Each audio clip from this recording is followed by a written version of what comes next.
The zone wasn't capped. There's no penalty, Sassy. Aside, and it's just you.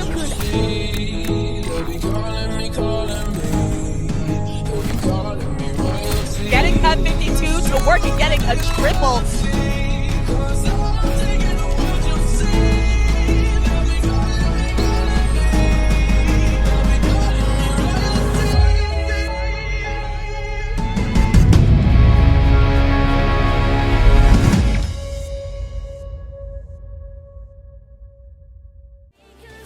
Hello everyone and welcome back to Splat World Series 2026 REWOUND, where we take a look at some of the matches that didn't quite make it on this mainstream. I am Topic, joined by my wonderful co-commentator Melodic, and we have another pretty good matchup for you today. We have Aeternus versus Flower Man, and Melodic, why don't you introduce us to Aeternus? Of course. So we have a pretty stacked roster here. We have Ant on that blaster. We have Jay on that splatter scope, which is very, like, not, I want to say uncommon, but definitely less favored than Pencil now. We have Raiki on Splatana Stamper, followed by Punchy on Splash, and then Captain Happy with that Pencil to round it out. Yeah, pretty good team indeed, and they have a pretty even matchup, I will say, as their opponent will be Flower Man. We have Bonk on the Carbon Roller Deco, very, very good weapon here. You have Cairo on the Tetra Dualies, not a weapon that has been very favored in the meta, but a one trick can make it work really, really well. We have Ryu on that NZAP plus heavy, so we may see a little bit of that, but not as likely, as Soro is manning the backlines with both Pen and E-Leader. So it's going to be a very, very interesting matchup here today. So, as of course is tradition for Splat World Series, we're going to have both these teams ban 2 maps and then at the start, and then the first matchup that they get to play will be a random map. So both teams, of course, are most likely going to try to ban maps that are either not favorable for their weapons or maybe more favorable towards their opponent's weapons or comms. So they have a slight advantage here. So as we see, both these teams are going to pick both their bans. Of course, the first match will be random, and our first match of this set is going to be on Zone's Shipshape Cargo. I guess another rectangle almost, but it's pretty and I like it. But there's definitely some advantages to watch out for on this map. The most glaring one for the zone's layout, that is that top bridge area. If you can hold that, you pretty much have a good chance at least scoring some points, because the retake is very, very difficult, especially depending on what comp you're running. If you're running really short range, you're going to struggle fighting against a really long range weapons sitting on that top. Yeah, we're gonna see what they decide to go with. Looks like Jay is going to go with that Z and F charger. Sora going over to the Pen. So that battle's gonna be very, very important here. Just kind of see who can take control of mid or top mid, get that bridge control, and make sure that they can really, really put their stamp on this game. Bonk trying to go in, gonna get shut down almost immediately here. So that's gonna give at least a little bit of advantage off rip to Aeternus here, as they're able to go a really, really far in there. Unfortunately, going to get shut down. It's going to be Ryu there. So it looks like at least off the start, Aeternus will take a very good lead here. Indeed, they have this cooler, so they are going to try and make some use out of it. They have a Zipcaster and a Strike at the ready to stall if need be. But most importantly, they have this top left area, which is the key all and all to establish a good hold. Nice pick from the ZF here on the Tetra. Unfortunately, with the end leg, the vac being used to cap that zone in a pinch, and Flowerman is making their rush in before getting completely shut down, leaving just the Pencil left alive, giving Aeternus the opportunity to wipe out and get their zone back. Yeah, maybe it was a bit too preemptive from Flowerman with that push because you saw they went 3 down almost immediately here. Now they're kind of back in that position where they're gonna be back on their snipe. They do have that vac, so maybe that vac plus Tetra or vac plus Carbon can do a lot of damage here. Unfortunately, looks like they're not gonna be quite able to get a good push going until they deal with this charger. There are the strikes coming out to kind of stall out that vac. You see the Tetras trying to go and they're gonna go down, and it just looks like Flowerman. They're throwing everything at the zone. Unfortunately, nothing is quite landing. As for Aeternus, they're just doing a great job just keeping control of both the pit here with Reiki here, just making sure nobody can come up unimpeded here. Though Bug able to get a nice pick, looking for even more, but Aeternus is able to quickly respond as even though they are going down, just keeping at least one member, Jay, on this side to do a whole lot to at least get some jumps in. I see right there. Yes, a very nice jump predict from Reiki on the Stamper. They have the Zipcaster, but they aren't able to quite get any use of it. Nice hold on this top left from Aeternus. This is where they want to be. Zuka being popped at the ZF to try and make sure there's no strikes to come out of the zone. Nice team play there. Bonk is now making their advance, trying to get underneath that ledge, isn't quite able to. They have the vacuum at the ready. Could be the make or break. They have 30 ticks left. They can vacuum those strikes when ready. It's just a special farm at the moment. I mean, yeah, you see Aeternus, they pop the zip to try get some attention to this stuff. They have the splash and they have to go for the zone. There's one going down a little bit in front of the zone. They're able to neutralize it, but not quite able to capture it. Able to at least get a couple cleanup kills here and there. There's the slider is able to do a lot of damage, not quite able to get any picks. So Aeternus, even though they use your specials a bit before the zone, able to just like run through with the help of those specials to finally get their way in. And now they're on their back foot a little bit here as they're going to be the ones down. But those penalty points are ticking down relatively quickly. So if you're Flowerman, a good response is needed here. Indeed, the vacuum is popped from the 96, trying to make some move onto zone, but before getting rushed down by that Stamper with its piercing shot. Reiki is doing work in this pit, and the lead swap goes to Aeternus while everyone's distracted. The Zuka is ready, trying to chip some AoE in the back of that zone, maybe get a strike in the process, but 2 going down onto Aeternus in the process. That's just a bloodbath here.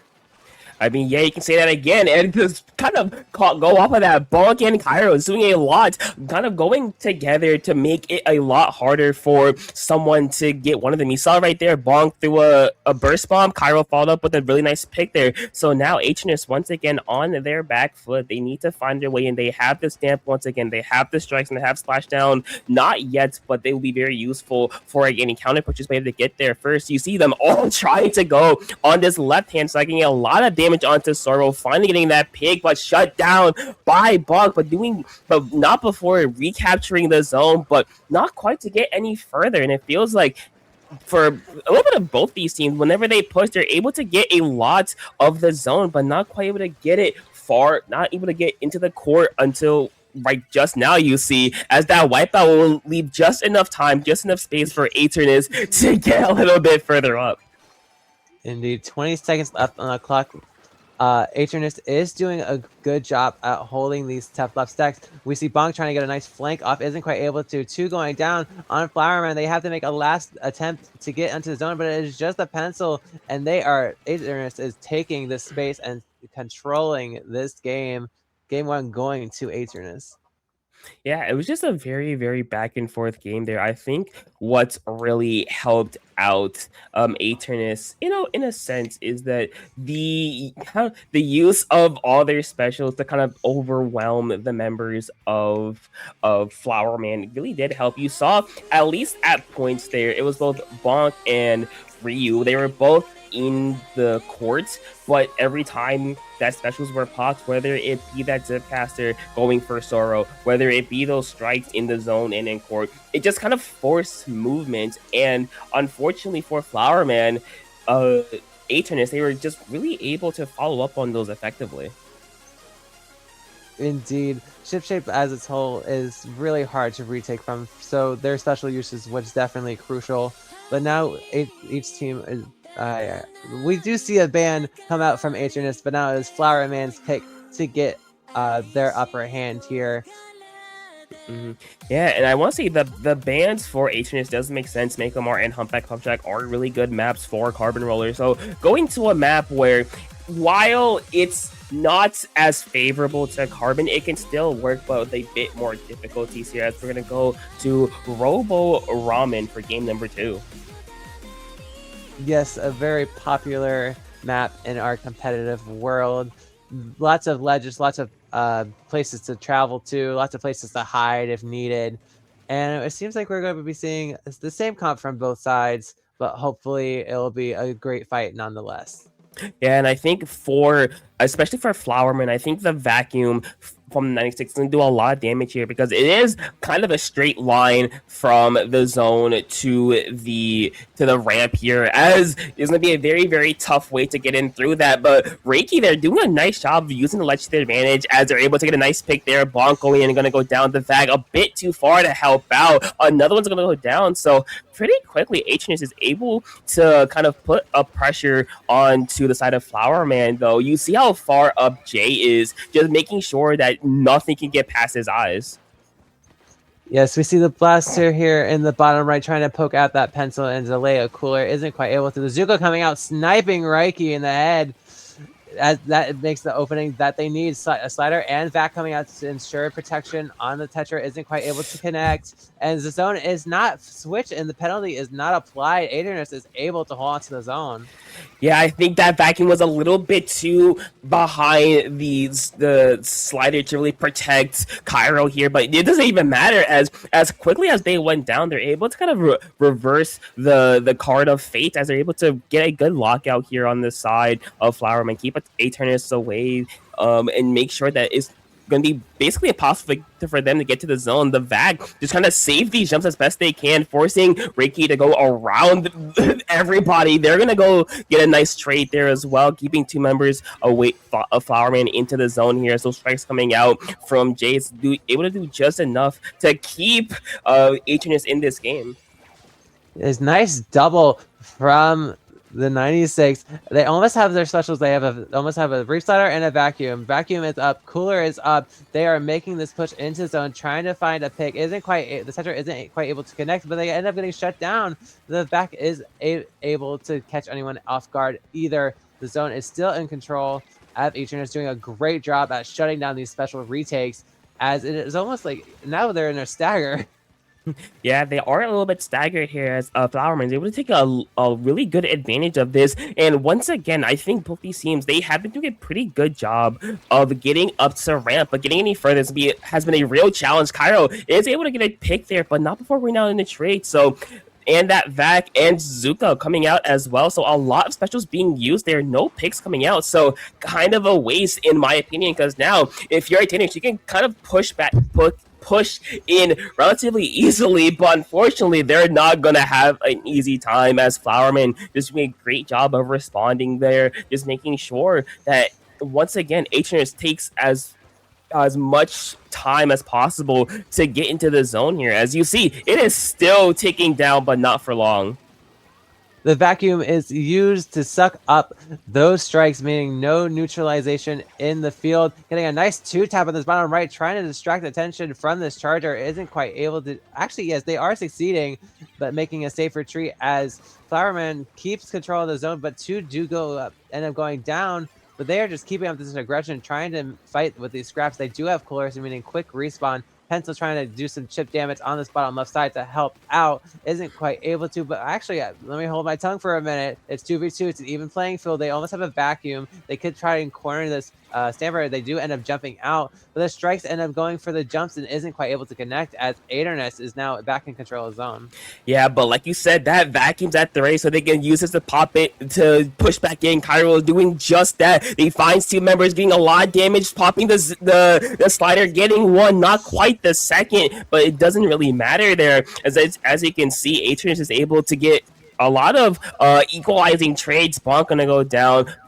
As you can see right here, it's just gonna be a lot of trades coming back and forth, and finally Aeternus is able to get a good hold of the zone. But once again, they're having troubles, kind of like in Shipshape, of pushing forward, of getting really into the base that Flowerman did pretty early on in this game. So now, even though they're in control, they're still fighting a bit of an uphill battle.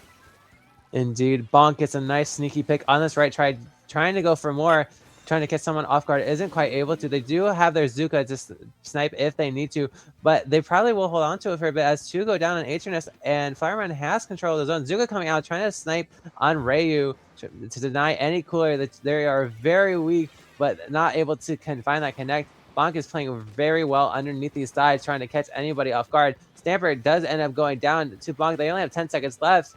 All they have to do is cap the zone here. Two going down at Aeternus. It is just a paint for mid. Blaster trying to get a splashdown to try to catch any painters off guard. Isn't quite able to. Able time goes in, and Aeternus gets the zone.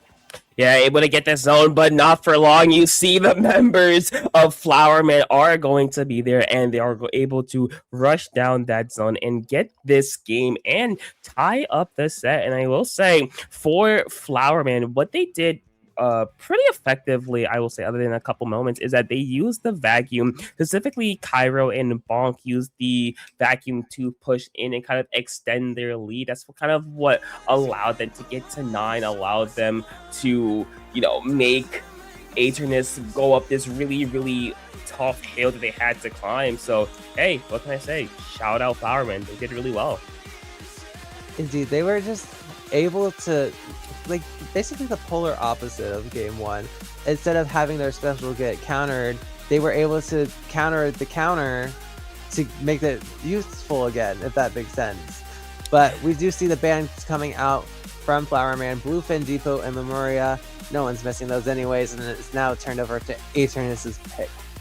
Yeah, Aeternus's pick. It is going to be game 3. This will decide the winner of this set, and a fan favorite, I will say, as we go to Museum d'Alfonsino Clamps. Now, this map, it does have the one-way drop. Or zones. Sorry, they have the zones having that one-way drop. So for weapons like Blaster or Stamper, that will be very helpful. But for something like a Tetra without any support, it will be very committal. It's been very hard to kind of win fights by dragging attention to yourself. Indeed. Stamper playing on the aggressive here, trying to get Bonk from getting any value, is able to force him to jump out. It seems Aeternus is going to have the first fight here. Bottom right, trying to get play on these ledges with the Blaster. Isn't quite able to find anyone more than just redirect. Bonk is somehow alive, just causing a tragedy in mid with that vertical flick buff. Yeah, doing a lot of damage there, and Aeternus is able to take the first good hold here, trying to get up to Plat. As you can see, Reiki, they do have the zip cast at ready, so any attempted pushes, any use of that vac will be kind of negated, as you see a splashdown going down as well. Unfortunately for Ryu, they're in a really unfortunate spot going down. No one's able to really follow up on that effectively. Bonk is going to be able to get into the zone alongside Sorrow to at least neutralize the zone, but not for long, as Jay with a nice snipe there onto Bonk to keep Aeternus in this for as long as possible. Reiki going in, looking for a pick, not quite able to get it eventually, but be forced to jump away because they were basically the last member alive there. And as you can see right here, Bonk just going right in, getting a nice double kill, kind of put Flowerman back in a good spot. Yes, this bottom ledge is definitely a good spot to hold, especially as a Carbon and or Blaster, vice versa. The penalty is now gone for Flowerman, as they have the vacuum trying to bait a bottom right drop. Isn't quite able to, but they do have a little charge and try to catch someone off guard. They choose to shoot it on zone in order to keep it neutralized. But the strikes coming out from Jay, expertly placed to get that cap. Splashdown coming out to trying to counter. Bonk is able to get that pick, as now it's just a fight in this right corner. One pick at a time. They are just all stuck. But the pet does make a good jump out, meaning their cooler is preserved for another push. I mean, yeah, it was pretty surgical, that push, getting one, then another on the side of Aeternus. Bonk, and unfortunately in no man's land, forced to go away with the help of that vac. It's a really safe jump, but that vac is so far away from Ryu. You saw right there, they tried to go, and they got sniped almost immediately here. So Aeternus able to hold on. That Zuka from Bonk, not quite able to get any picks, as the rest of Aeternus is going to go in. You can see Kyle getting a nice pick there, able to at least get a little bit of momentum back on their side. Ryu here just trying to keep the zone, neutralize, building up that vacuum. But will it matter? There it is. The vacuum's gonna be there. But unfortunately, Vac does not paint zone. So even though they popped it, they won a cup. They got a trade, or no, they got a pick. It didn't paint the zone. So unfortunately, Aeternus will take game number 3, and they will win the set. Indeed, it is important to remember to play objective at times. I know it may seem tiny and minuscule in the heat of the moment, but that could be the determining factor between winning and losing, as we just saw. But definitely, I felt the vacuums were much better placed, but much better countered, because we saw Reiki trying to get behind with the zip and being successful, and we also saw the Vac being successful and protecting teammates and trying to get a fight going and keep their teammates up.